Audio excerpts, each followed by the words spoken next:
This is When the Wind Blew You Away by... I'm gonna attempt... by chimeriquement. There we go. That was hopefully an accurate pronunciation of your name. Chimeriquement. Yeah, there we go. For this year's Otome Jam. This is a story of childhood best friends, Peter and Amanda, where all of a sudden one day out of the blue, Peter left, swept away on the wind, leaving Amanda sort of in limbo, in the lurch, afraid to stand out almost. But at some point later on in her life in high school, years later, look who gets blown back in. A chance to resolve past feelings, get answers, and maybe move on into something better. Let us begin, shall we? Oh, ohio there. My name is Kawaii-chan, and I'm happy to meet you. Welcome to When the Wind Blew You Away, a visual novel about childhood friends, reconnection, love, and, wind, I guess? Wind! Ooh. Well, never mind. So I'm here to explain you some specifics of this visual novel. As you can hear when I speak, it goes click-clack. It's so cute! I finally have a voice to express all my clever ideas. But I know it can bother some. Feel free to deactivate the typewriter effect in the settings if that's your case. This game also has another specificity. You can play with 2 different sprite styles, a shoujo or painterly art style. Isn't that cool? Do you know I have an alter ego too? Let me show you. Kill me. What? No. Sorry for that. Anyway, now just click on the photograph with the art style you want to play with. Don't worry too much about your choice. If you change your mind, you can always change the sprite style in the settings. Oh, painterly or shoujo style? Oh, they're both cute, but I don't know. I like the warmth of this style. They're both really nice, though. Enjoy the shoujo art style. Have fun. Oh! I'm the biggest tree of the forest, and no wind, no gust will bend my glorious trunk. Peter said with his usual stuttering, proudly putting his hands on his hips and standing straight and proud as a sequoia. I stand where I stand, and I'll never leave, he declaimed, trying to imitate a rusty old man's voice. This managed to make me laugh. But what if the wind is stronger than you, Mr. Big Tree? Stronger than me, the old big tree? No way. I've been here for centuries. I've seen more winds than you'll ever see in your life. And look, still standing here at the top of the world. The wind can blow, but it can't take me away, he solemnly announced, showing a mouth full of teeth. But he lied. Peter did leave. He was blown away. I mean, that's life, isn't it? Parents moving in or out. He was a child. He didn't leave me on purpose. I've always wondered, why didn't he tell me he was moving out? Surely enough, his parents must have told him they were leaving the town. We could have exchanged our parents' home phone numbers. We would have stayed in touch. We would have remained friends. But he left without bothering to notify me. And sure, he underestimated how much it could have hurt me. We're children, after all. Everyone says that childhood friendships are bound to fade away. But somehow, I believe Peter and I could have been different. We would last. We were friends, soulmates or something. Platonic soulmates. But in the end, we were nothing. Just children, playing pretend. Pretend to be a tree. Pretend to always stay. Pretend to be friends. When Peter left, I struggled making friends. I was always stuck with him, and him with me. We were in our own little world, in our own little bubble, that nobody could burst. As years passed by, I managed to make some friends, but somehow, never anything as deep as what Peter and I had. I know, it's silly to call a friendship that stopped in childhood deep. Childhood friendships are deep because they start in childhood, but develop through the years. Peter and I didn't develop anything, and the years had separated us. The wind won.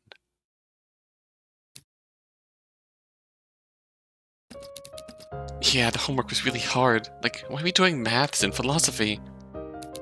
Right? I mean, we didn't drop maths for nothing. Preach, girl. I comment with a laugh while I talk with a few classmates of mine about that essay that made me stay up all night. I thought it was a university thing.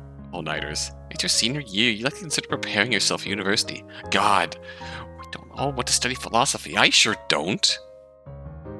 To be honest, I'm not sure I dislike philosophy all that much, but I don't really know. It feels easier to criticize it with others. Nobody likes philosophy, after all. I suppose I'm just a nobody, lost in a sea of other nobodies. I'm nothing special, really. Standard girl, having a few acquaintances, not having strong interests.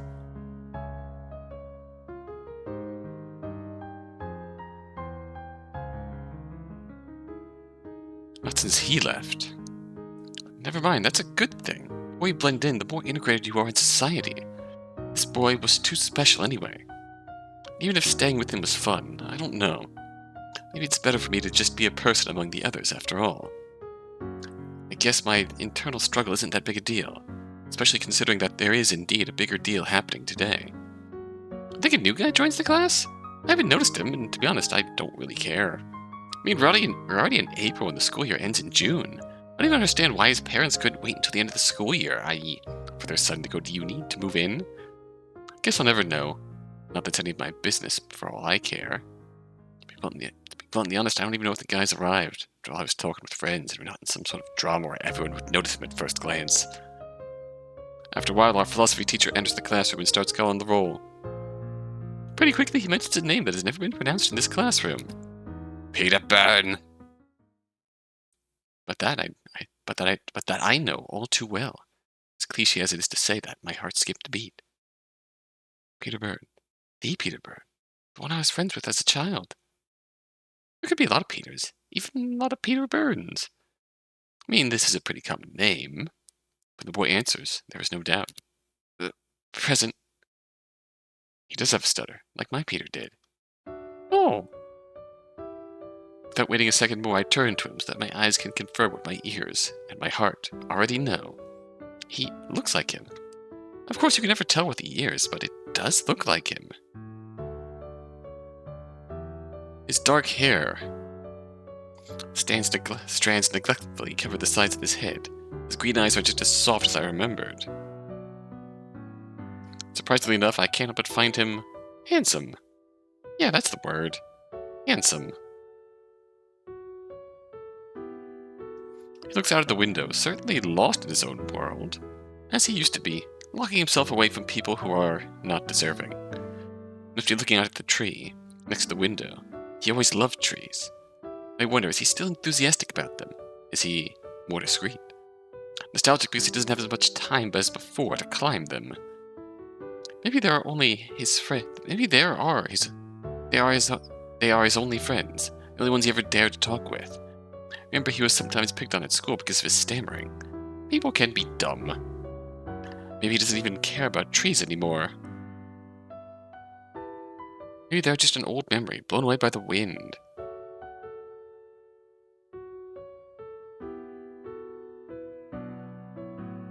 Just like what I must be to him now.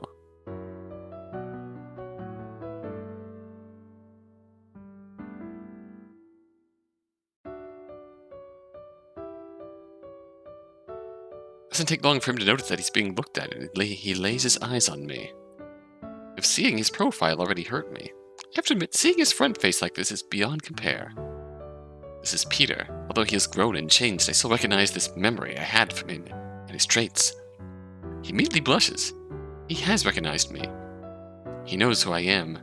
He knows that I'm his Amanda, the one he left behind, the one he never thought he would see again. The one who was a fleeting memory, something he would have forgotten if fate hadn't brought him to this classroom. But why? Why now? Why after 10 years? We've grown apart, we're strangers, there's no point. The answer to my questions should have come way earlier. As it would be ridiculous to endlessly look at each other, I end up turning back to my teacher and leaving Peter's green eyes. Oh! Read context for next time. Fucking can't. Our teacher says under the ringing of the bell, taking a mental note to try not to forget to read Khan's text, put all my stuff in my backpack ready to leave as everyone else. Yet, and of course, someone approaches me, preventing me from running from this philosophy nightmare, and who else but Peter. Hi, Amanda Evans. I take a look at him. He really looks like my Peter, the childhood memory that has never faded. Being caught off guard, I can't even properly organize my thoughts to treat his question. Why is this so intense? Shouldn't I have gotten over him? Over his mysterious disappearance 10 years ago. Finally, my thoughts are less foggy and I can focus. Taking a short breath, I answer, although quite emotive. Yes, answered a cold voice. Its coldness surprises even me. Yet it doesn't even seem to unsettle my interlocutor. Interlocutus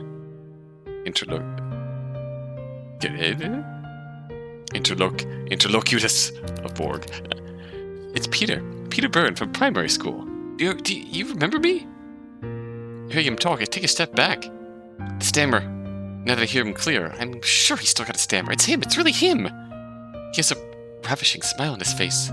He looks really pretty. As soon as I think that, the heartbeat, my heart hurts. Heart hurts. I'm back to that day when I was expecting Peter to come. Remember me waiting and waiting and waiting for my 7-year-old Godot every single day. But Godot never came. He never comes, does he? And as nonsensical as it might be, I still feel bitter. He was a child. He didn't move out. He didn't decide to, and he didn't realize the full scope of moving out. That's it. That's the whole story. Nothing else to uncover. And to be honest, nothing I should be angry about. But even if I know it's not reasonable, my feelings... Trying to set everything aside, I simply answer, yeah. Oh. Peter lowers his gaze, finally noticing the coldness in my voice. It's nice seeing you again. See you around. He eventually stutters before leaving me alone. Alone with my thoughts. I was too rude, wasn't I? It was just childhood. Nothing worth being angry about, but I don't know. I still feel the winds of solitude in my heart, trying to chase him away.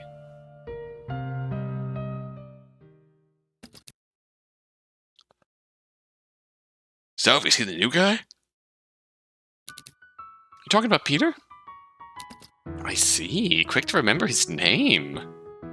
Kiara jokingly says, elbowing me with a devilish smile, to which I answer by shaking my head. No, I just that I know him. We attended school together when we were kids.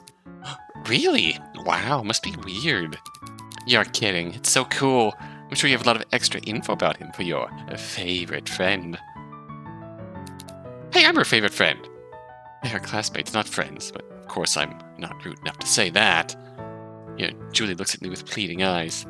Please, tell me about him. I need to know every single insignificant detail about him. Help her go win her crush. Crush? Yeah, the guy's beautiful. Pure beauty. Over the top as always, Julie. It's your third crush this week. This time it's different. Like, have you seen him? He's so handsome. He's cute, but not... Oh my god, he's cute. He is. He's not. He is. He's not. He is. Getting bored, to be honest. But once again, I'm not rude, so I zip my mouth and just hope this discussion stops as soon as possible. Amanda, what do you think? Isn't he the cutest? If he's cute, yes, he is. He's even more than that. He really is beautiful, but I don't want to answer that. What is my best way around it? Why not loan it? He's cute. Julie puts her hands on her heart and dramatically declares, through tremulous lips, You're breaking my heart, Amanda. You're tearing me apart, Amanda. She then puts her finger on my chest. But answer me. You need to tell me everything about him. I don't know what to say. I mean, he was just in my school. He didn't stay in touch or anything, so I don't think I can help you. You just gotta talk to the boy. Kiara slaps Julie's back and lets out a hearty laugh. You'll have more luck another time. Jeez. Whoa! This moment, Peter enters the class. He has noise-canceling headphones on his ears and is reading a book.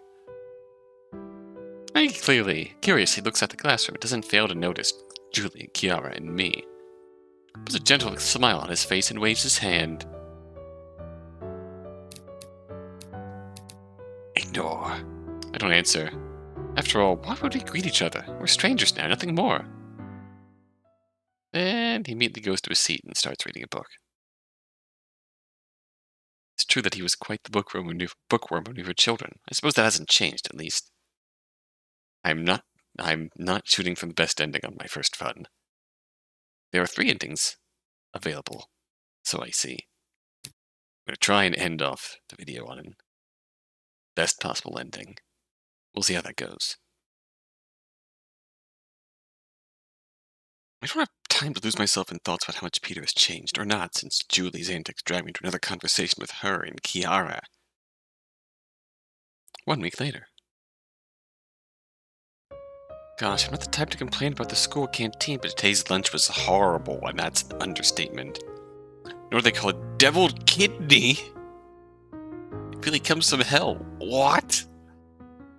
The original meal isn't that tasty in itself, but now a low-cost version of it. God save us. My stomach's still hurting. I'm heading back to class, wondering how boring literature class is going to be. Approaching the classroom, I hear some noise. Someone hurting a locker. Gosh, I know school can be quite a lot, but I mean, come on, it's not a reason to punch a locker. Walking by, I noticed what I should have obviously suspected. Of course, it's not someone who's randomly knocking out a poor and innocent locker. It's a, poor and innocent person being pinned against the locker by a bully. I recognize the bully. It's Max in my class. His victim is Peter. Come on, weirdo. Beg me to stop without stammering. Leave me alone. Peter stammered, which makes his bully laugh out loud. This is bad. Oh boy, this is really bad. Usually I have to admit I'm not the type to really care about bullying. Like, that's a bad thing to do, sure, and I never bully someone, but am I helping the victims? Your silence is complacency. When I think about it, I don't think I ever saw someone being bullied in my class. But I know that I'm not the type to bother with others. Teach their own problems, my mother says. To be honest, I don't have any major problems in my life. I'd rather have it that way. So I guess that, in terms of social interactions, I've grown kind of self-centered. Like, I don't really focus on how others behave with each other. This is different, right? Peter's getting bullied. Even if I'm still hurt by what happened during childhood, I should help him, right? Oh no. Oh no.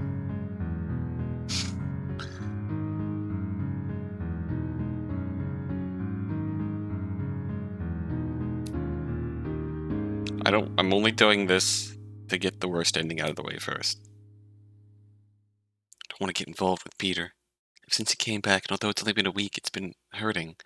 Reminds me of that childhood friend I lost, that Peter I would have helped without hesitation. This Peter, I don't know him. We're strangers, and so I decide to leave. As I leave, I realize that Peter is looking at me. Peter will remember this. I really liked Max, but I have to admit that he's particularly idiotic today. Picking on Peter, pressuring him into talking with him, only to make fun of his stammer.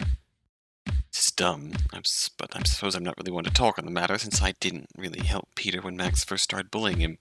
It's been a whole month now. A whole month I didn't speak to Peter. And a whole month he didn't try to reach out to me. I mean, that'd be a bit pointless now. I suppose we really got disconnected, and what threads were lingering we have very firmly burned. Although I wonder, what has disconnected us? Was it the years, or the fact that I didn't help him when he got bullied? I feel like he tried. We couldn't see past our own pain, and as a result, through these choices, we burned that bridge. Maybe I give up on him, after he gave up on me years ago when he left. Come on, wait. God, I punch him. Max jokes like he does every day, making fun of Peter for something he isn't even responsible for. It wasn't bad enough. This whole time he's been flicking the side of his forehead. He usually does that, certainly for Peter to beg him to stop and leave him alone with his stammer. Peter isn't the type to talk much. As expected, at Max's frustration, he never answered. But didn't stop the latter from trying to irritate him, though. Actually, Peter's silence only motivates him to try harder. This time, surprisingly, Max must have reached his goal.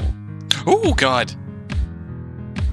Peter throws himself onto Max, makes him fall to the floor, and shouting, he starts beating him up.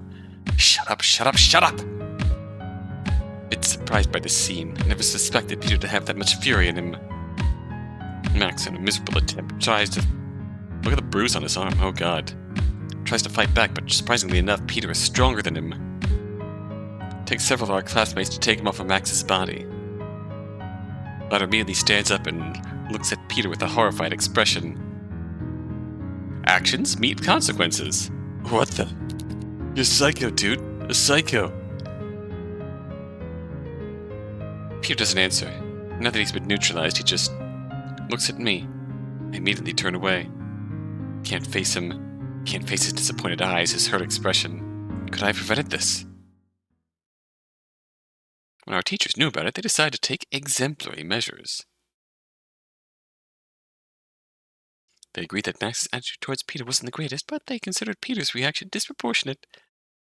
1 day suspension for Max. 3-month suspension for Peter.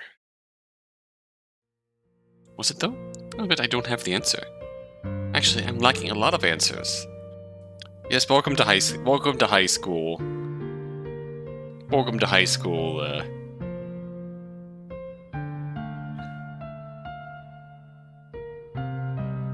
When any sort of when the adults you rely on for help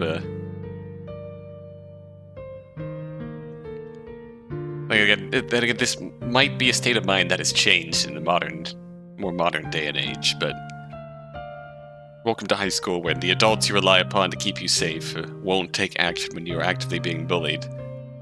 When you take matters into your own hands, your action is considered disproportionately worse than everything that you've been through up to that point to get to that point, that pushed you to that point. As a result, for not being able to take the what you're being put through anymore, not being able to bear it anymore, you are punished worse than the person who pushed you to that point. Actually, I'm lacking a lot of answers. Why did Peter come back into my life? He certainly wanted something to happen, right? But what? What was supposed to happen? Also, why did he leave just like that? He didn't leave because he wanted to, but once again, not a word, not a sound, actually nothing. Just like before. It's not my fault this time. Maybe it was my fault years ago. I don't really know. Just have to contemplate the emptiness of our relationship, the nothing, the void it is. Now that I'm left alone, wondering everything we were and are not, I ask myself, why did the wind bring him back to my life? The wind always blows. Bad ending. Yep, I'm not surprised.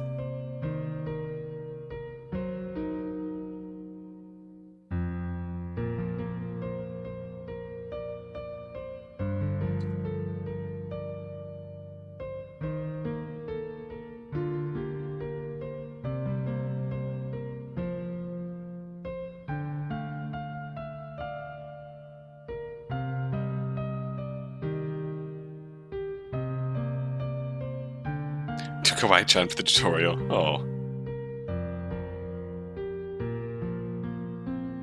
Thank you for playing this game. Thank you for making this game. We will get there.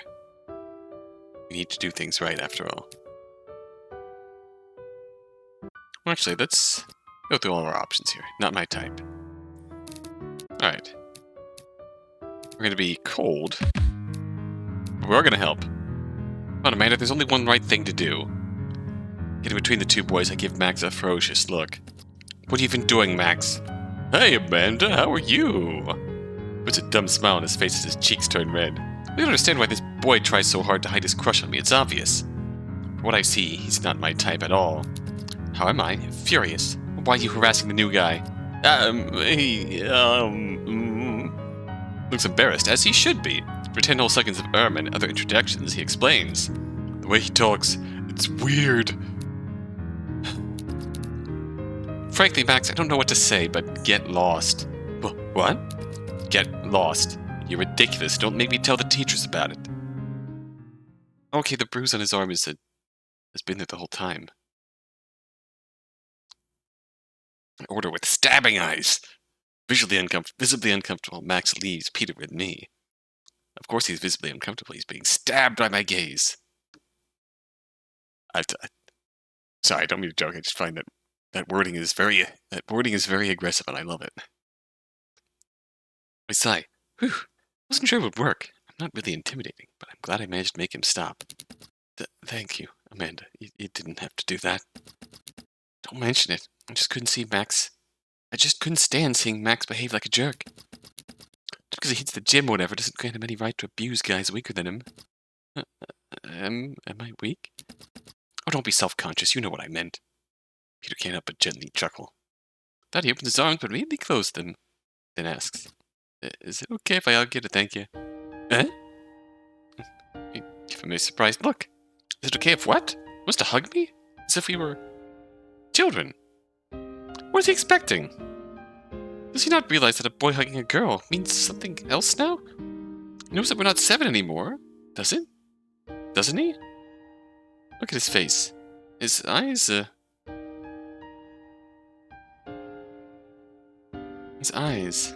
sparkle with gratitude and excitement.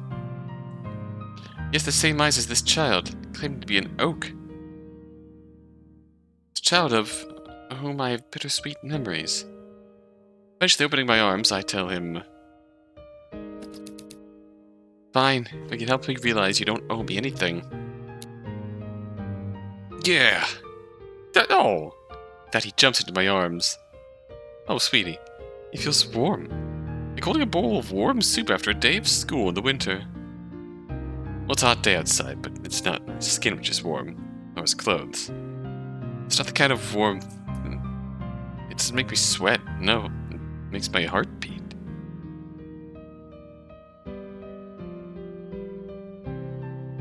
Peter is comforting. I realized that missed him. He had felt this kind of warmth, this kind of comfort, since he left. I'm trying not to tear up. I realize that there's a part of my childhood, no, a part of me that is deeply connected to him. As if without him, I can't totally be myself. It was such a formative part of your childhood. In this little instant, which must only be seconds to him, I see all my life. I see its breaking point, the day he left. Realize everything I was. How it contrasts with who I actually am.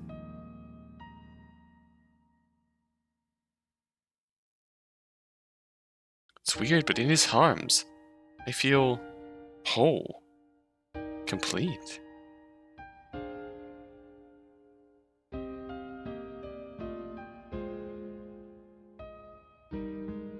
I actually connected to the memories which I thought had faded away.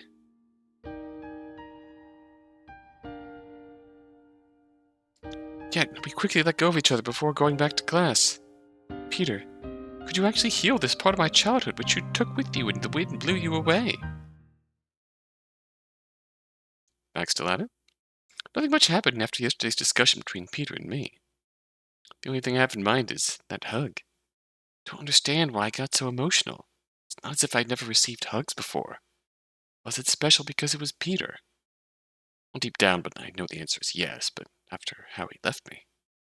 What if I naively listened to my feelings, grew attached, and he left again, without telling me, as he did 10 years ago?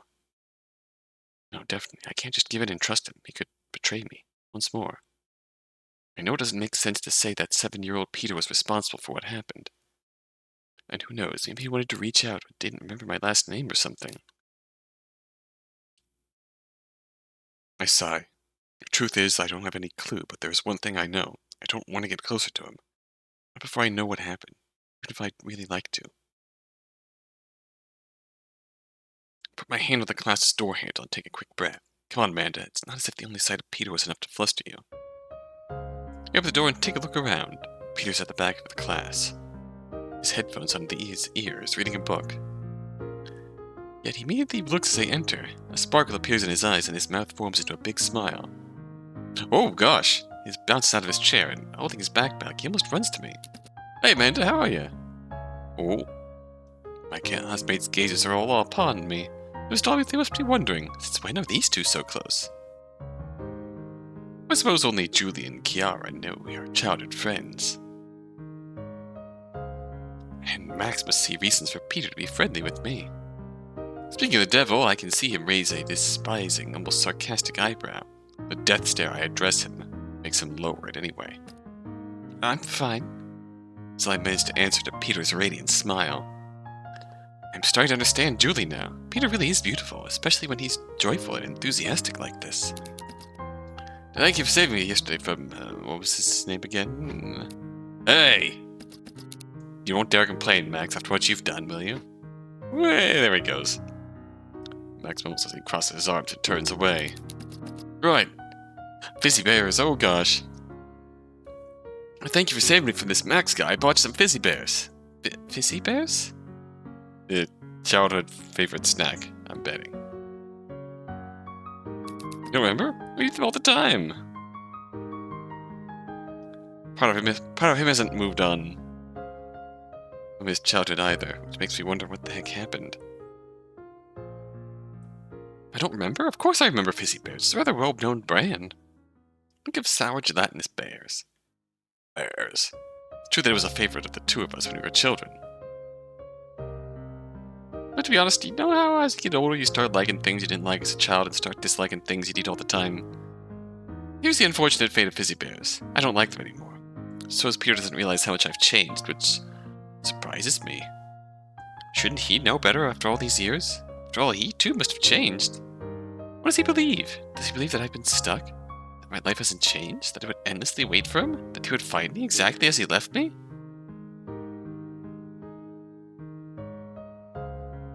I suppose one of these is less harsh than the other, but... The question is which one? You stole Fizzy Lifting Bears! Although I appreciate the attention, gives me a hangdog look. I'd almost be able to accept the candies to make him smile. Come on, Amanda, let's be serious. You're not in charge of his happiness. I don't like Fizzy Bears anymore. This might be the best possible outcome, because we're sort of... Instead of just rebuking him, we are nudging him into realizing that things change over time. You what? Or maybe not. He asked this as if I've revealed a horrible secret. Like that I kick kittens when I get bored or something. I do not kick kittens. Too sour. Oh, I see. That's a bummer. He stutters while looking surprisingly disappointed. I mean, just candy. It's been 10 years. What is he expecting? Peter puts the pack of candies back in his bag. Quickly after, another sparkle appears in his eyes. I suppose he's got some sort of idea. Oh, what do you like then? There you go, smart lad. What I like? Yeah, since your tastes have changed, I'd like to know them. Well, what? Why? Well, I just want to get to know who you've become. Good lad. Makes my cheeks blush. How could he say that without realizing what it would make me blush?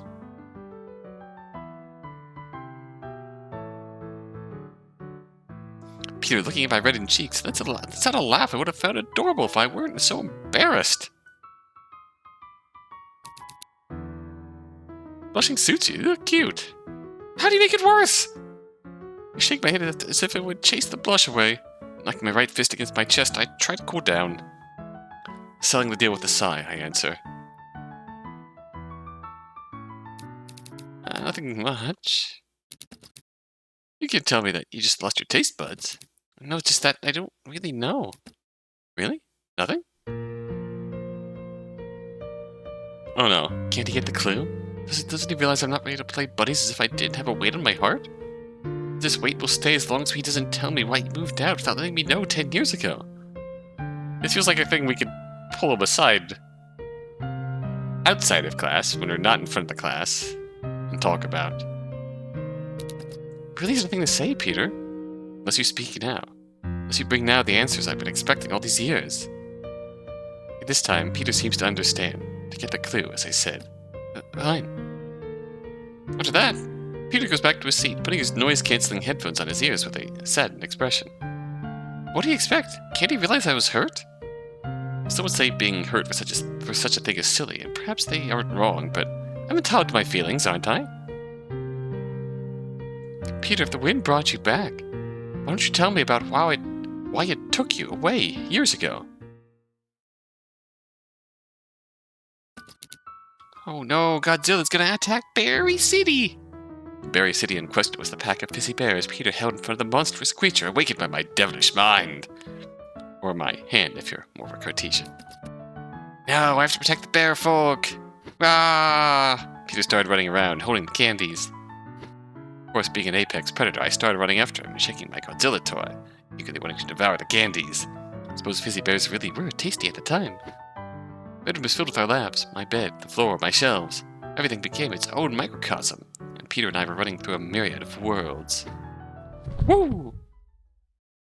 Oh no! It didn't take long for Peter to stumble upon one of the toys we had left on the ground, to spill the poor bears on the floor, putting them at my Godzilla's mercy. Once again, Godzilla wins. No, no, no! Peter looked surprisingly panicked, as if something terrible happened. Well, he failed to protect the fizzy bears, but it wasn't that serious now, was it? Oh, we're in trouble. We're in big trouble, Amanda. Oh. I remember I put a hand on his shoulder. Hey, it's the game. No, yes, but I made a mess in your bedroom. Your parents are gonna get mad and... No, they won't be mad. Peter showed me an even more panicked expression, as if I had been swimming in the sea and hadn't seen the tide coming behind me. Yeah, they will, because they made a mess, and that's being naughty, and it's all my fault. I shook my head and put a gentle smile on my face. Somehow I knew that Peter needed to be reassured. We just stumbled on Mrs. Lele. It was an accident, it happens. What? He stammered while looking at me as if I had spoken a really difficult foreign language. Yeah, we all spill things sometimes. My parents told me that as long as we clean up, it's okay. Oh. Peter looked at his feet on the floor, awkwardly hiding his hands behind his back. Oh, we should get started. Yeah. Thank you, Amanda. Well, that speaks some degree of volumes. When I arrived back in class, Peter was already at the back of the class, and as expected, he had his noise-canceling headphones on his ears and is reading a book. Oh. Peter, who looked up to see who entered the classroom, notices my surprised expression. Taking off his headphones, he asks me, Anything wrong, Amanda? Is this Wuthering Heights? Yeah, it is. Do you know it? Who doesn't? It's a classic! Answer as a smile forms on my face, and without even realizing it, I'm the one going to Peter's desk this time around. He puts aside some of his belongings to offer me some room to sit on his table. Take a look at the number of pages he's read. Not much. Oh, you just started? Yeah, I just started this morning on my way to school. Oh, you must have good taste then. It's my favorite book. Is it? It is? Is it? Really? He looks surprised. Well, so far I don't like it that much, I fear. Oh! Simple sentence makes me realize that seeing someone criticize your favorite book is actually worse than listening to someone criticize your music tastes. Really, why's that? Peter, noticing my disappointed expression, takes his time to think of a clear yet gentle answer to give. Like, there are too many names and too many people? Like, how many Katherine's are there? And I don't have enough time to get accustomed to them. Oh. Your point's quite valid, actually. Now for Peter, a gentle smile before looking at the cover of his book. And, intuitively, without even realizing it, I put my hand on his holding the novel. But you know, this book isn't an easy one, as it expects its reader to get really involved at the very beginning. To give it the time it needs, it will... Oops, at that moment I realized. My eyes leave the book cover to look at Peter's curious expression. Before my voice gets caught in my throat, I only manage to complete my explanation with a clumsy... Open up. At this moment, I'm hit by a realization. The fact that there is more to a book than its first pages, or its cover. That some things need time to be fully understood.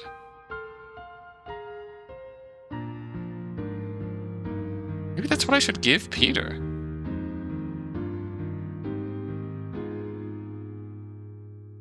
I've always felt hurt and been angry at him for leaving without telling me, but never thought that maybe he had reasons.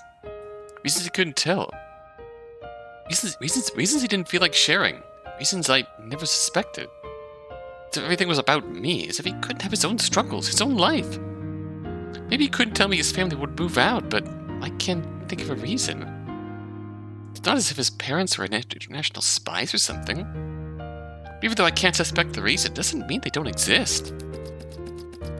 Nature looks so savage, so alive in what I've read so far. I like that in comparison. So if there's more of it, what happens next? Peter doesn't seem to realize the emotional epiphany I've just had. Well, he's never been one to easily understand people's emotions. Not that he doesn't care about others, he just seems to be unable to notice. What Peter can notice is unusual silence, interrupting himself while talking about how birch can help heal some wounds. Raises a concerned eyebrow. Amanda, is there anything wrong? Nothing. No, don't worry. It's nothing. I say as the weight of the past and my doubts suffocate me. You say so. You can tell me if you want. I don't mind. Take a look at him. Despite not being sure about what I feel, I can tell he's concerned for me. The simple expression of his leads me to actually tell him. Okay, I lied. There is something wrong. Peter closes the book and focuses on me, ready to listen to me. What I'm going to say isn't easy, but it's never easy to open up your heart, right? You must notice I've been rather cold towards you. Peter, not leaving my gaze, nods. It hurts to know he noticed, but I mean, what was I expecting? There's a reason. I don't say it's a good reason, but there's one nonetheless.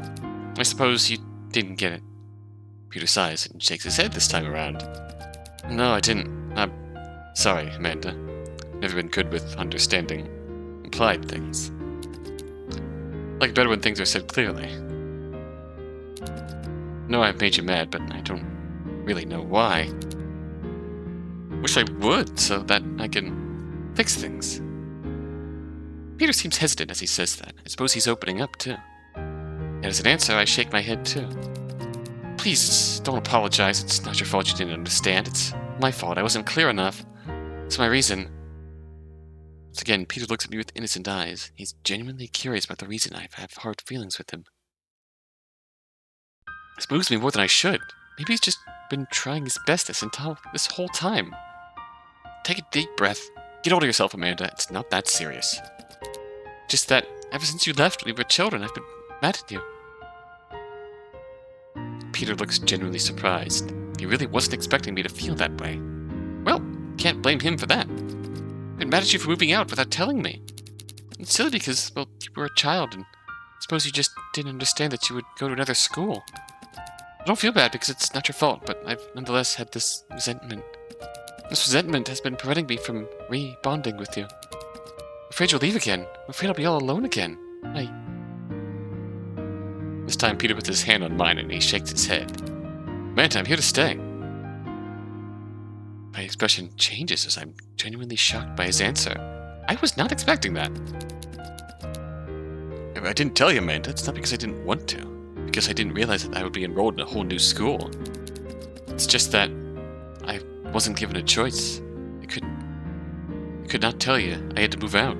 If I wanted to so much. Notice that Peter must be quite emotional as he's stuttering more than usual.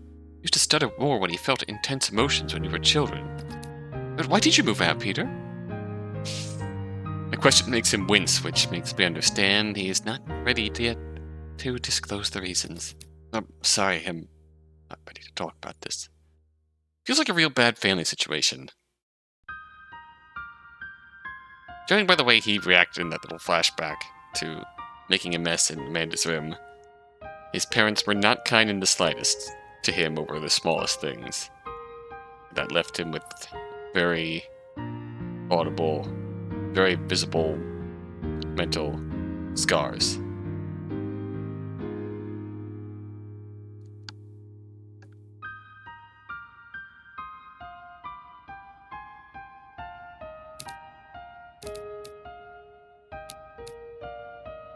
don't have to. Put a gentle hand on his shivering shoulder. It's okay, Peter. Even if you never feel ready, it's okay. This feels like the right path, because we just had the realization that it's not about us, so... After the epiphany that it's not about us, he's got his stuff going on too, to then say, tell me about your trauma, boy. It would help me. Feels like the worst choice here. It's okay, Peter. Even if you never really feel ready, it's okay. I'd like to be, though. I promise that someday I'm going to tell you everything. You don't have to promise me anything. You don't owe me. I know, but I want to. I just need time. Just to answer with a gentle smile, and to my surprise, I realized we're holding hands. I suppose we both needed a more solid support than words. Oh. I'm a bit unsettled by the fact that we held hands without noticing, or without even voicing it. We just did somehow. If this contact was the most natural thing. Like breathing, or smiling, or sweating in the summer. Things that feel so natural that you don't question them. They just feel right. Oh. Just feel right. Does holding Peter's hand feel right? Peter, finally noticing, blushes a bit, but he doesn't let go of my hand. Meanwhile, Max, the bully, in the front of the class, are mouthing, seething, crying, sobbing. He just asks, does that mean we can become friends again? Without letting go of his hand, I answer, I'm looking forward to discovering who you've become. Oh. When I opened the classroom door, I'm barely surprised to see Peter reading a book. Is it me, or is he arriving more and more early? What makes sense, I suppose he grew accustomed again to this town, so it's no wonder he now finds his way better. Ooh. As he usually does, Peter raises his head to see who entered the classroom, and putting a huge smile on his face, he runs to me. Hi, Amanda. He enthusiastically shakes his hand as he sees me. He holds some sheets of paper. Hey, Peter, you look excited. I'm thrilled. And may I know why? Got a great idea to get to know each other. Oh? I raise a curious and interested eyebrow. Don't people just get to know each other by hanging out? Must have made friends ever since... Now that I notice, although he's actually the handsome guy, nobody has approached him so far. Not even Julie, although she supposedly had a crush on him. Is it because he has a stammer? Can't throw people away now, can it? People aren't that mean. People are that mean. Has he been alone all these years? I put in the Proust questionnaire. Confused blinking. I ask, what is that? Questionnaire with questions we can answer to get to know each other. Like the first question is, what is your favorite virtue? But what? Why does it sound like philosophy? Do you find it philosophical? Yeah, it's virtue and stuff. Need some inspiration. What's yours? Patience. Peter immediately answers without an ounce of doubt and hesitation, which impresses me. I mean, trying to find an appropriate answer would take me way more time, and even so I wouldn't declare it so confidently. Patience? Why? Well, sometimes I need time to understand, or to do some things, like even talk. So I like when people allow me to take my time. Oh. I'm surprised by how down-to-earth his answer is. I suppose that's logical. I must appreciate it when people don't grow tired of his stuttering and let him take its time and speak. See, easy as pie. No need to get philosophical. What is something nice you like about others? Something nice I like about others, a virtue I like about them. Sincerity. Oh, that's important too. Maybe it's just that, well, being comfortable enough with someone to set your own boundaries and tell about the weight on your heart. That's what I like about others. Peter lets out the cutest laugh I've ever heard. Jeez, it makes my heart skip a beat. You got more philosophical than me. But you're right. People never dare say what they have in their mind. Well, they do when they're mean and want to say mean things. I think everything would be easier if we just told each other what we felt.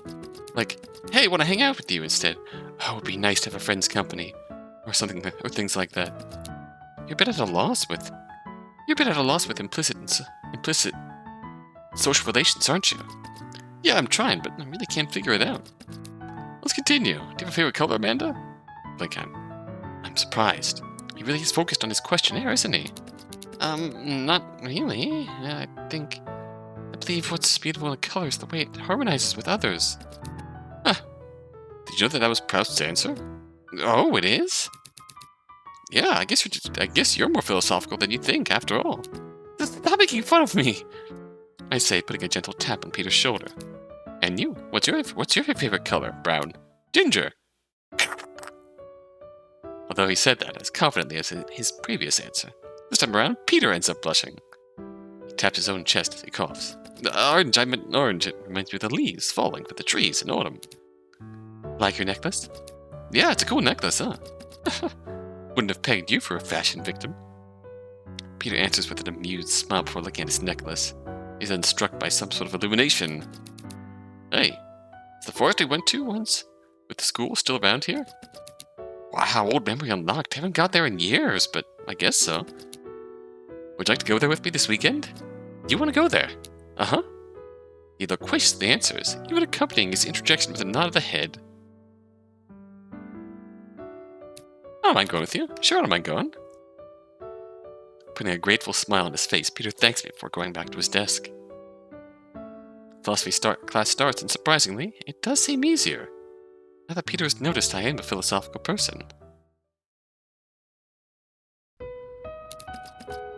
Hey, Amanda, did you know that acorns were used to make flour better? Flour before? Really? Yeah, but it's mostly used to feed pigs. I didn't know pigs ate flour. Me neither. Read that in my encyclopedia. This is so cool. Peter printed a proud smile on his face. And did you know some oaks don't lose their leaves during the winter? But not all, though. The Quercus rhizophilia. Rhizophilia doesn't lose its leaves. It's in Mexico. Oh, in Mexico? Yeah, too bad we can't see that. Caught his arms behind his head and looked up at the oaks above us. Travel to Mexico. What? You travel to Mexico in winter someday to see oaks with leaves. Ironically tumbling on an acorn, Peter fell on the floor, hurting his left arm in the process. Ow! Peter, are you alright? The teacher immediately asked, running to Peter. No, he hurt his arm. Oh, Lord, let me see that. No! Peter grabbed the sleeve covering his right arm to prevent his teacher from rolling it up. Come on, Peter, alright. It's alright, I just need to check. Oh no. He put a reassuring hand on Peter's, who finally freed his sleeve from his grasp. The teacher unrolled it, only to discover. Oh my, Peter, how did you get all these bruises? Yep, there it is. Peter, looking timidly on the side, answered, stuttering more than usual. Right now, I just fell, so I got this. She looked at him unconvinced, and putting on a benevolent smile, she whispered, We'll have a talk in the infirmary when we get back to school, right, Peter? And Peter shamefully nodded. Core memory unlocked. Take a look at the trees around Peter and me.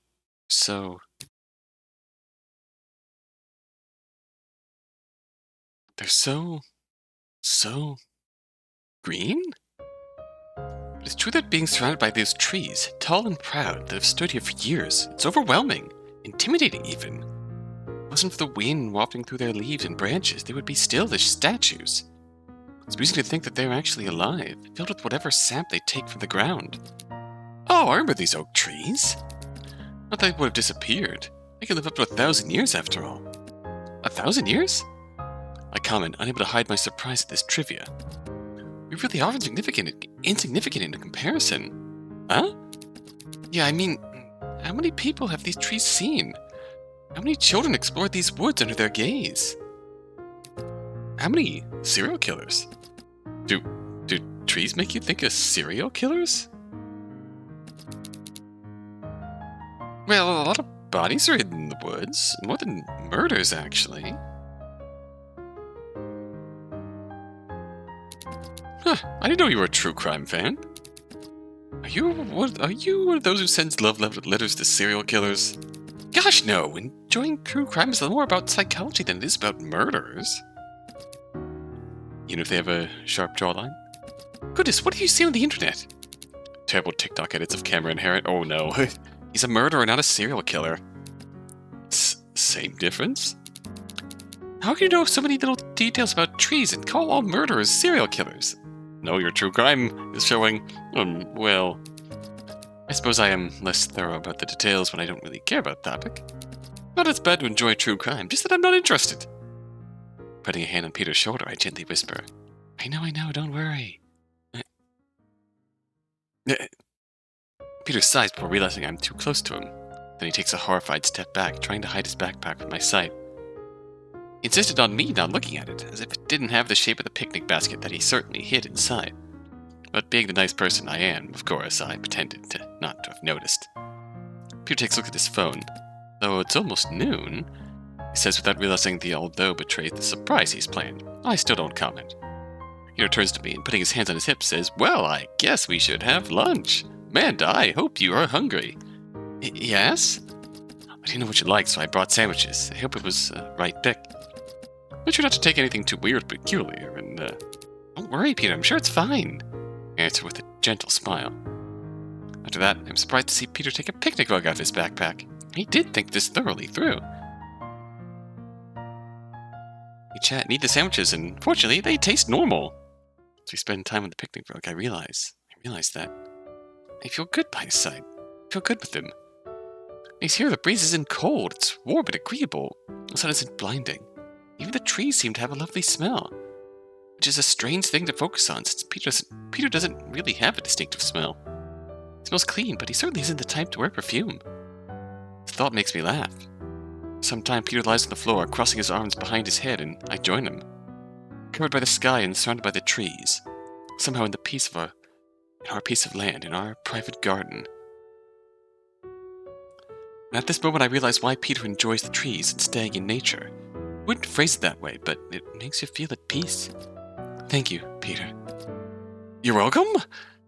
Peter confusedly responds, trying to understand what I mean. Thank you for having brought me here. It's peaceful, quiet, calm. I like it here. My friend offers me his biggest smile. Glad you think so. Maybe we can go back next week then. I know I would. They spent a good moment with you, Amanda. I'd love to. Sure.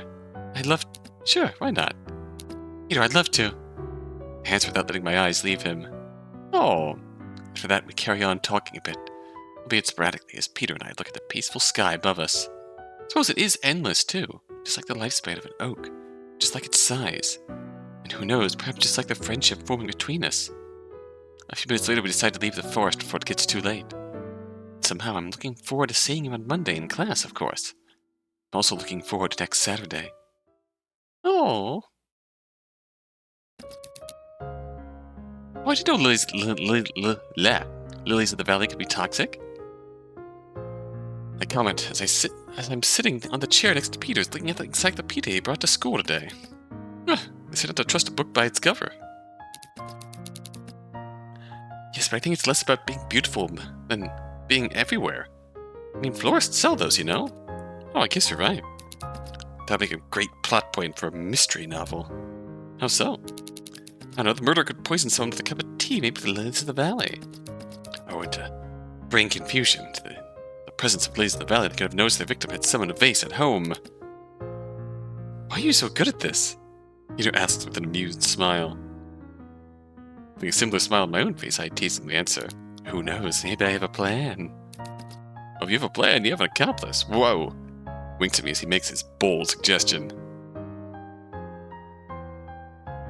You might be my victim, but if you were my victim instead? I thought we were friends! Peter, that's a joke. Oh. After that, Peter and I continue studying and reading his encyclopedia. As I am next to him, reading this book, I've realized that, once again, I feel good. More than good. Comfortable. At peace. Where I belong. Do I belong next to Peter? He's reading about trees, talking about our interests. When I do that, there's something beating in me, my chest. As if my heart was animated by thousands of winds. When my shoulder brushes his, I feel good. Close to him. Somehow I want to feel close to him. To be close to him. Amanda, you alright? I look at him as I'm lost in my thoughts. Yeah. I stutter despite myself. Peter answers with a cheerful smile before looking at his book once again. A cheerful smile that suits him. I'm surprised I haven't noticed either. But Peter is the type to smile a lot. I suppose he must be happy. Happy to fully be himself? It's true that Peter is peculiar. He always wears his noise-canceling headphones, fails to socialize with others, has his own very specific interests. He is on the... Again, please correct me if I'm wording this poorly, but I believe he is on the spectrum to some degree. And yet he embraces himself fully. He must be right. He cannot just try to be himself. I remember who I was as a child and what I've become. The way we would carefreely play with Peter. The way it all changed when he left. Didn't want to be alone, so I tried to blend in. To erase everything specific about myself. I tried so hard that I forgot who I was. Or at least what kind of relationships I wanted with people. I want to talk about more than how boring philosophy classes are. I want to peacefully look at the trees with a friend by my side. I want to be able to look at me. And find memories, evocations. I want the world around me to be filled with these winds that make my heart beat.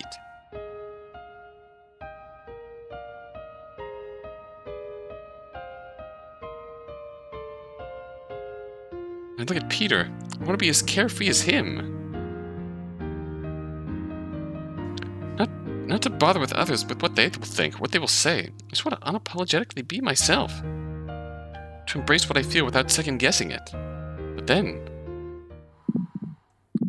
I remember Peter left. I still don't know the reason. I know it's unimportant. That's no big deal that I'm just being nosy. But... although I want to, I don't manage to totally give in.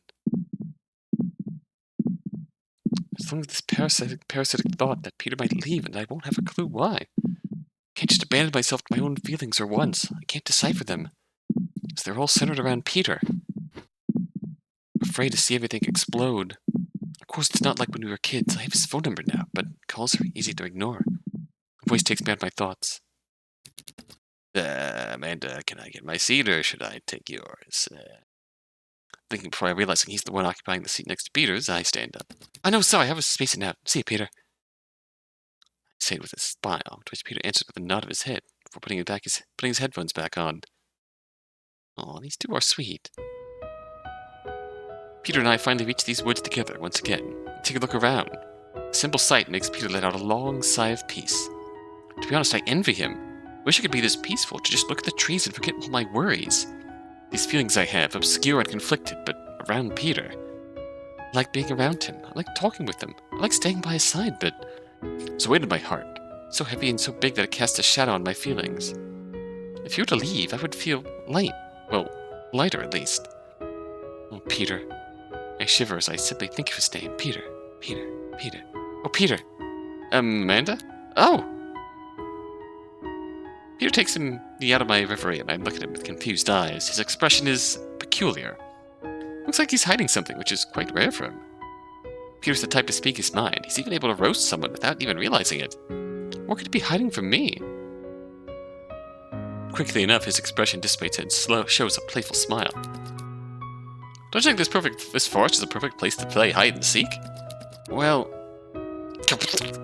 or a good place to hide a corpse must be a good place for hide and seek. Wow, quite the enchanting thought. Peter comments with an amused smile. But fine, let's hide the corpse. 1, 2, 3. Woo! Took me a while to realize that I am the corpse in question. When I eventually do, however, I try my best to find a tree to hide behind. What a perfect way to get lost in the woods, to starve to death, and to rot. In the end, I just pick a random tree and I hide behind it. Not sure this is the perfect spot, but since I can't see Peter, I suppose it's still pretty good. Yet I somehow hope he still finds me. Waiting alone for too long can be quite boring. Not the kind of thoughts I had during childhood. I suppose learning to get bored during hide-and-seek is part of growing up. Take a look at the leaves, the trees above me to kill time. I suppose I could have had some sort of poetic thought if it were in autumn and they were falling. Seeing them so alive, so green, it feels comforting. It's nature growing back. After the cold of winter and the tribulations of spring, it finds a way to heal back, to grow fruits again. Does winter leave on its own, or does spring chase it away? I could bring the winds of spring to my heart. Oh, I suppose I should somehow manage to find a way to make it poetic. I feel someone grabbing me from behind, gently hugging my waist.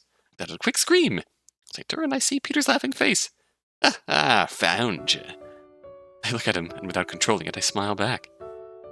Peter was comforting. Peter was so joyous. Peter was fine to be around. And talk about my weird obsession for true crime. Just lie down in the grass and looking at the wind or the trees, at the clouds slowly moving in the sky, without feeling alone. And he looks at me like that with glee and joy. My heart skips beats and struggles to catch its usual tempo. It beats at the rhythm of the nature around us, of the trees, of the flowers, of the fruits, of the sun even. And it is filled with wind. Not the cold winds that contract and tense it. No, it's different. It's... Amanda, you alright? Peter. I answer with a muffled voice. I take a sigh. What's wrong? Not Amanda, just explain everything, that your feelings are confusing. There's this weight on your heart preventing you from understanding your own emotions. But Peter, his gaze is comforting, encouraging even. These years, I had a lot of classmates, some so-called friends. Nobody's ever looked at me like that. Peter, when I see you, when I spend time with you, I feel things. I don't exactly know what these things are. I feel good around you. Comfortable. Fine. I feel like I belong. Surprisingly enough, the more I talk, the clearer my feelings get. I know that if I let down my guard, if I just dared to completely give in to this warmth they're bringing into my life, if I let the wind carry me, I'd feel everything more intensely. It would be good. I could just embrace everything and feel at peace, but I'm afraid, Peter. What if I let everything rest upon you? What if the wind blows you away once again? What if you were not to stay and left after I felt this intensity of my feelings? I couldn't go back to who I am now, to what I pretended to be.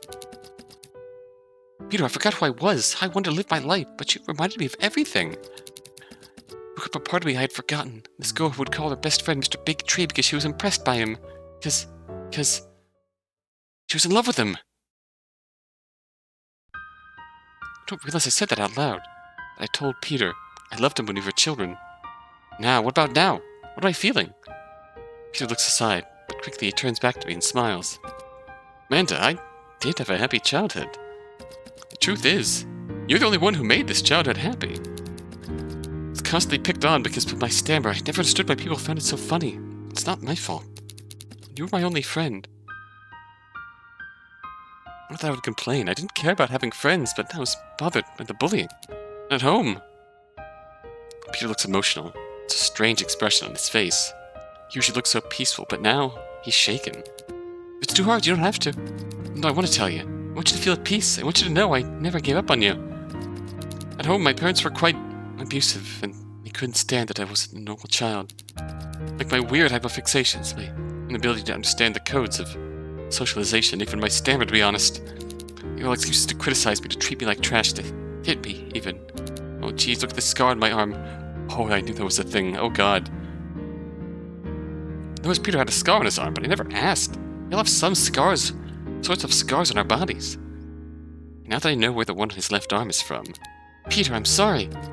Don't be, it's not your fault, but yeah. My father, I'd rather call it my progenitor, did that. When our teacher noticed, he called a social worker. It didn't take long to realize what was going on. So Chloe was her name. Helped me find a new home. My adopted parents are great people. These are my real parents. The ones who loved me with my struggles and my interests. The ones who taught me I was allowed to grow as I am, instead of trying to fit a closed-minded box. Even right now, we're talking about getting diagnosed with autism. I'm not sure that's what I have, but they're looking for tools. Because they actually want to care about me. Oh, getting the care and support he deserves. Take a look at Peter. His emotions are so pure. He loves his adoptive parents. I'm glad he found them. Rather, I'm glad they found him. Who knows what would have happened if he had remained in his abusive household? So yeah, they're amazing. I hope you guys can meet someday, because you're all fantastic. The only problem is that they live a bit far. Which is a problem in itself, but... Peter takes his breath in before continuing, trying to tame his overwhelming emotions. Did you want to come back just to try and reconnect? Is this the end of, He wanted to reconnect so badly? I mean, willing to go so far out of his way just to get here? That's why he showed up at such an awkward time in the school year. Just to have a chance whatsoever to, I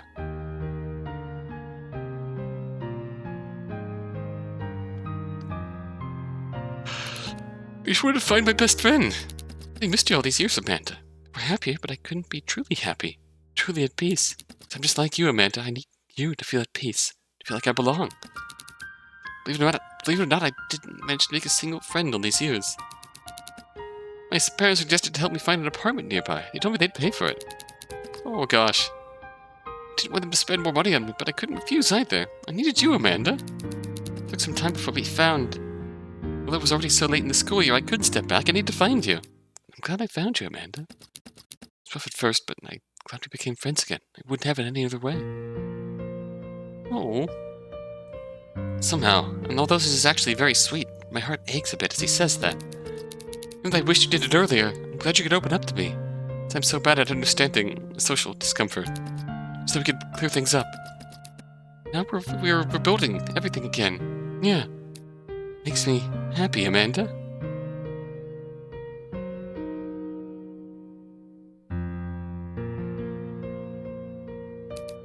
I hope you are too. To give closure to the issue that was bothering you, I didn't plan on being taken away from my household. That's why I couldn't tell you I was moving out. It just happened. These things happen.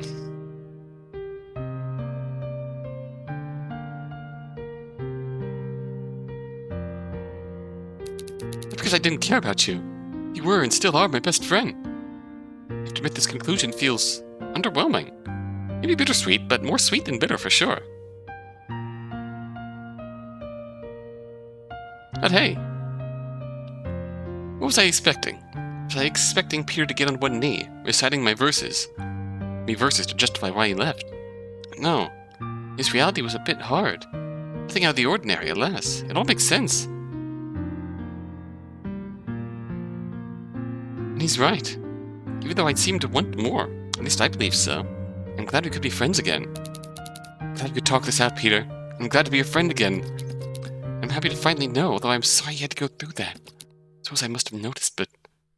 Don't complete my sentence since we both understand. We were children. I'm glad I spend some more time with Peter in this forest. I appreciate his company, and... Although I was perhaps expecting more of it, I'm glad to have Peter as a friend. I'm glad he came back, because now, in comparison with when I was a child, I can support him against any wind. I can be the tree. The wind stopped blowing. Blew him back in, and... Alas...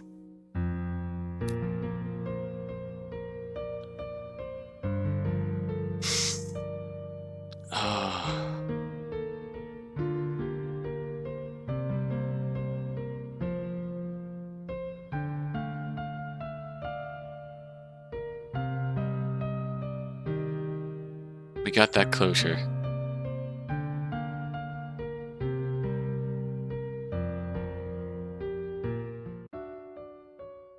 Suppose the only other thing we can do yet is be less standoffish at the start and hope something more blooms.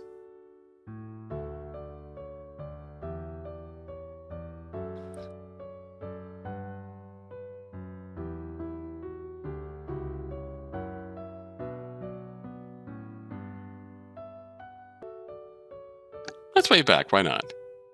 Naturally wave him back, but Julie quickly stands in the way, shaking her hands with passion. Peter softly laughs, but his gaze is still on me. We'll be friendly. Back to his seat. I feel like not liking Pizzy Bears is the right answer, but I'm not interested. Look, Peter, I'm not interested. I don't know why I phrased it like that, but not interested in eating Pizzy Bears is a very weird phrasing. I realized to my own surprise that maybe I meant more. Not interested in getting to know you and hanging out with you, and there remains this risk of you leaving me? Oh, I see. Peter whispers, somehow understanding my discomfort. I hear Max chuckle, but he stops himself as I give him a death stare. I don't want Peter to let Peter enter my life again, but I'm afraid. I'm afraid of what the wind will do to us. Okay, let's rewind, shall we? I wonder, though, do we like corn dogs? Well, I like corn dogs. Corn dogs? Now his started to see his cheeks red.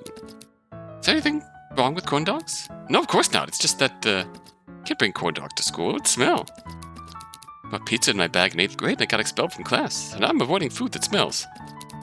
You're saying you're saying that as if bringing pizza to class was a reasonable thing to do?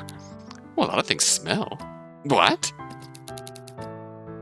Yeah, that guy yesterday made fun of my stammer. What was his name again? It smelled like sweat. Biting my cheek to avoid bursting out laughing. I don't think Peter realizes how funny he is. Mask gives him a death stare. Well, for once, I can't really blame him. He just got roasted. I'm not complaining. I let him sting. But somehow when it's my bag, it's a problem. This time I do not manage to hold back my laugh. Peter raises a confused eyebrow before realizing. Oh, shoot, I didn't mean to insult him. It's just a factual description. I'm crying out of laughter. The more he talks, the funnier it gets. Peter's face becomes livid as he realizes this sentence makes it all worse, although he can't understand why. Oh, Amanda, how do I make it better? You... What's on the floor now? Tickling Peter's face and at Max's, and this is all too much. It's been years since I laughed like that, and Peter didn't even do it on purpose. Peter scratched the back of his skull with the tips of his left fingers, an embarrassed expression on his face. I really wish I was better on this. Anyway, I get it. You like corn dogs. Thank you, Amanda. I'll try and find a way to give you some. Peter, certainly needing some peace and some space, goes back to his seat and puts his headphones in his ears. Not much time happens before class starts, but I keep thinking. Peter brings things out of me that I didn't know I still had. These laughs. They were the same ones that I would have when he was reigning over the school, claiming to be an oak. This memory, I thought I had forgotten it. Peter, maybe after all, the one has brought you here to bring me my memories back. Oh. Godzilla. Just out of curiosity, what happens if we're more upfront with our feelings? Well, there is... Peter... Okay. We just kind of skip through a bit of denial here.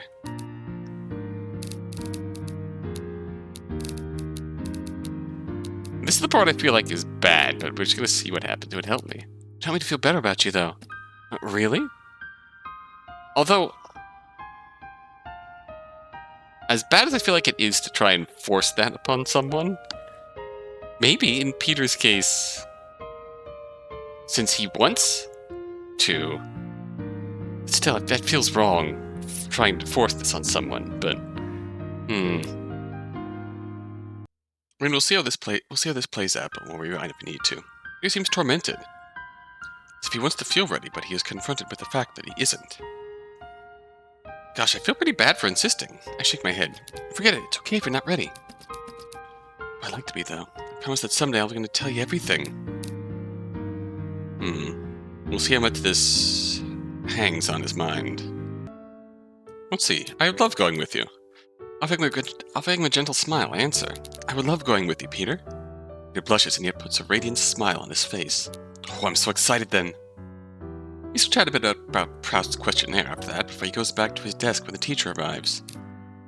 And we're doing good. Oh, the great picnic reveal, yes? Because I brought corn dogs. Corn dogs? Yeah, you told me you liked them, so I thought you'd be happy to eat them. Oh, I don't know what to say. I have to admit, I wasn't expecting to have corn dogs. I suppose he did have a surprise for me after all. Is it a bad thing? No, not at all. I'm actually pretty pleased you remember this detail. I realize I'm blushing. Jeez. I'm happy then. He stammers with a bright and genuinely happy smile. It's true that everything seems genuine about Peter. No second thought, no lies. Things are simple with him. And yet although I told him he didn't owe me an explanation, I still wonder why he won't tell me the reason he had to leave. I suppose knowing that, he had to leave without telling me that he didn't just consider I wasn't important. It made me feel better. Ta-da! His interjection takes me out of my thoughts and I realize he laid down a picnic rug. I suppose he wanted us to have a proper picnic. Only the best for corn dogs. Peter answers with a laugh. Yet as we sit down and he starts tasting the corn dogs, I realize he starts wincing. Is everything alright, Peter? Ew. Ew? Do you really enjoy eating that? Of course, it's fried sausage after all. It's so chewy. Laughing, I asked my childhood friend, I suppose you're quite sensitive to the textures of what you eat. Exactly, that makes me difficult for food. Not that I need things to be fancy, like pasta, or rice, or carrots, or a lot of things. Okay, that's an intentional detail. Not mixed up, or too transformed stuff. Is it weird? Well, it is you. It doesn't answer my question. Peter protests with a laugh. After that, I finished my corn dog while Peter tried to chase the texture away by drinking water. A lot of water. No wonder his skin is flawless. Oh. He's doing it for us, though. He's tolerating it for us. I genuinely don't know which is the better answer. You'll show me at the run.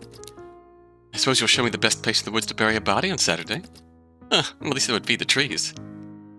Realized Max's frightened gazes on us as we carry on joking about hiding a body. Turning to him, I say, so be careful who you want to bully.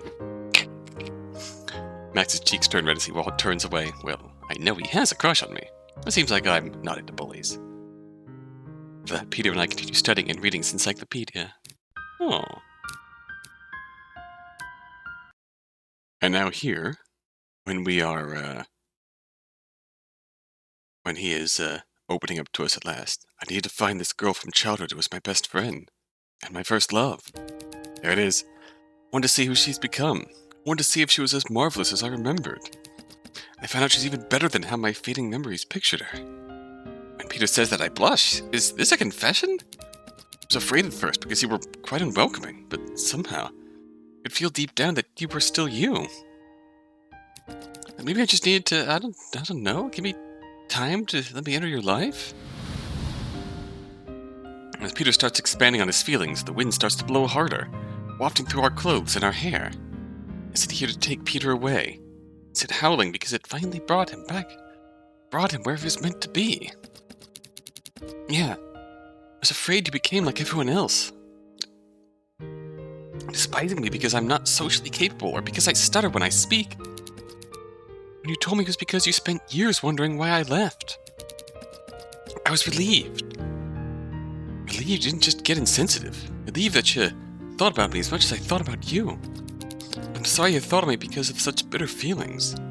I've always wanted to go back to you. I've been longing for you, Amanda. I hope you know I didn't leave because I didn't care. Actually, I've always cared, Amanda. I've never cared more about anything but you. When I came here and saw that you still had that flame. That's something which makes you, you. That only grew bigger, although you repressed it. Oh man, that reminded me how much I loved you. Oh, crying. Your humor, your passion for your interests, your laugh, your murmurs, your eyes, your hands, your touch, your freckles, the way your mind wanders. A lot of other things that would bother me if they were on others. They all feel so beautiful on you. So soft, so right. You're the only one I can hug, the only one whose arms make me feel safe. The only one whose arms are warm. If only I was better at this, if only I had the words to express how mushy yet passionate I feel inside. If only I could tell you all. Inspire me. Peter, realizing he's certainly losing track of what he wants to say, stops and takes a breath. When I had to move out, you know what was my biggest regret? Peter looks at his feet with a sad smile, certainly reminiscing on the past. Was I never got to tell you what I really felt about you. Now I can say it, so hear me out. He stops looking at his feet, and he looks deeply in my eyes with a tender smile on his face. I love you, Amanda. Oh!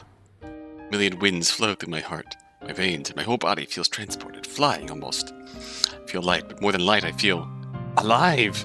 I feel alive! I'm alive! That was it. All these tormented feelings about Peter that I was afraid to let out. They feel so good. This whole time it was love. I rush into Peter's arms, not holding back the tears of joy I want to shed. Oh, Peter, I love you. I love you too. Now that is said, I feel at complete peace, light as a feather. I feel strong, beautiful, quirky, endearing, charming, proud, kind, empathetic, entrancing. I feel like me. It feels good. It feels good to feel free from questions, from torments, from doubts, and just to let everything go. This world of high school, of public social order where you have to just sort of dull yourself to fit in and get by. It feels wonderfully refreshing to have something outside that you can feel this way with. Show off all those little things about yourself that you can't show off to the average world. Let the wind blow all my pain away. This is what my heart was concealing. I didn't want to share with you. I was afraid of you leaving me like what happened, but now I know. You never left me. Now that I know I never left you either. And you went all the way back just for me. No, you never disappear. If the winds take you away, you'll find another zephyr to bring you back to me. I'm not afraid anymore, Peter. I'm not afraid of loving you. Peter looked at me with a fond and moved expression. It must feel as good to hear as it is to say. So, what are we doing now? I grabbed Peter's hand without even thinking I'd bring him to a pond nearby. Not really deep, but it's deep enough for us to get wet and to carefree splash each other. That's Peter and me and the greatness of nature. Not thinking about anything else than just having fun together. can splash me, but an oak will never bend. Well, then I think Mr. Big Tree should read Aesop's The Oak and the Reed. He'd be surprised. I jokingly answer while splashing him again. He covers his face to avoid getting water in his eyes, but he answers with a laugh and plot twist by splashing me. Guess we're playing like children, but it feels good to finally be able to do so. I forget the weight of the years that passed. I forget my doubts, my desolation, my solitude. I now have someone I can just be around without second-guessing anything.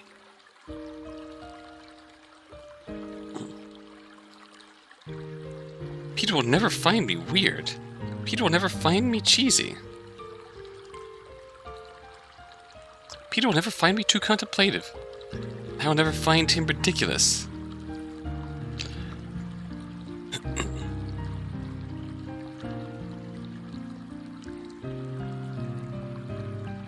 I'll never find him boring.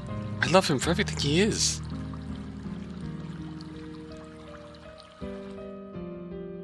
We play a bit before we decide to take a break and dry our clothes. Peter makes a fire camp.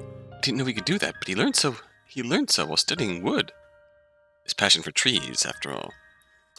While you were hitting the books, I was studying the blade of grass. Hey, Amanda, come here. I obey as Peter gently hugs me, then timidly asks, "Will you be my girlfriend?"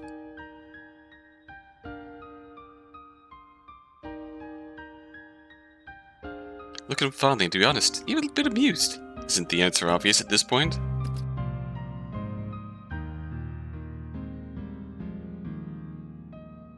Of course I will.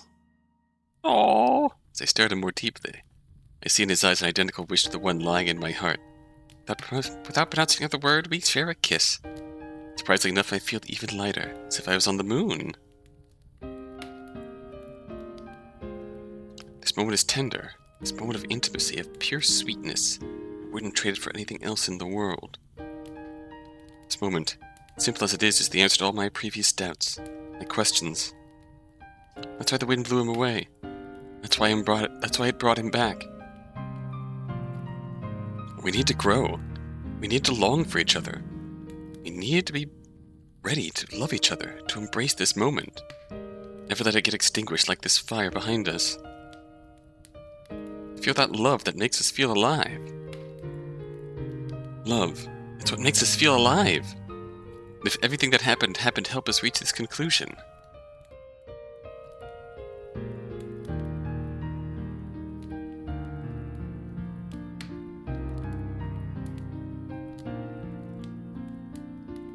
Then I don't regret anything. I'm just happy to be with him, by his side, in his arms. Peter, as if he didn't dare to talk over the crackling fire, whispers between my lips, "I love you." Without leaving his, I answer back, "I love you too, Peter." Oh, the wind howled for us. It's beautiful.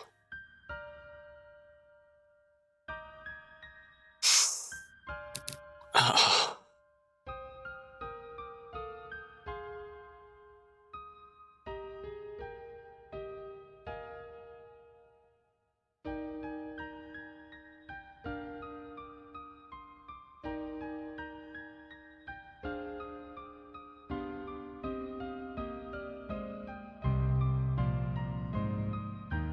This was a lovely game.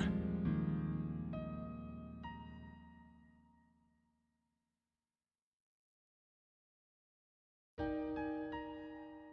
really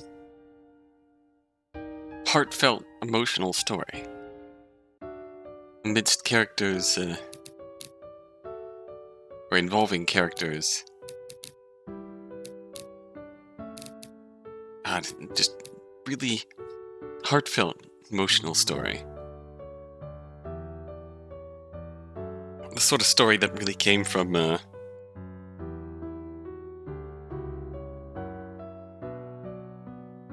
heartfelt place. It's, with the ending that those who really went through something similar probably wished for.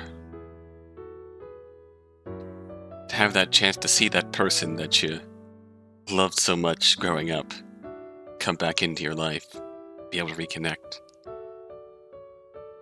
Like this.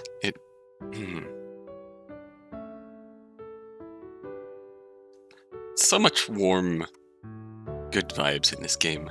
I appreciate that. That was sweet. As the wind finally blows them back together. Now that they've been brought back together by the wind, they're strong enough to spread their wings and fly together. To let it guide them